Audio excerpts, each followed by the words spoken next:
Au commissariat de Bourg-en-Bresse, depuis une semaine, les plaintes se suivent et les auditions se ressemblent. Des lycéennes sont entendues, choquées. Des photos de leur visage ont été utilisées pour être associées à des images pornographiques. C'est le principe du deepfake, l'hypertrucage. Le responsable de ces faux, plus vrai que nature, grâce à l'intelligence artificielle, a été inquiété. Ce sont des élèves de sa classe de terminale qui ont dérobé le disque dur où il stockait ses réalisations. Il y avait un ami à moi qui nous avait raconté il y a quelques mois de ça qu'il avait été ajouté dans un groupe où ça se partageait des photos bizarres. Ça commençait à partir sur des photos de filles nues. Il a commencé à prendre confiance, la personne qui a fait ça. Il commençait à raconter, à se vanter.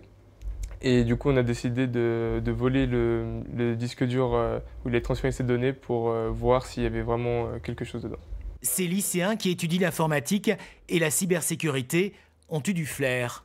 On a trouvé une suite, une sorte de bibliothèque où il avait classé chaque fille suivant le nom, où il avait utilisé l'IA pour les dénuder. Il y a une trentaine de victimes qui sont toutes choquées, qui sont plus à l'aise dans le lycée et qui vont mettre du temps à se remettre du coup. Leurs photos transformées ont sûrement voyagé sur les réseaux sociaux.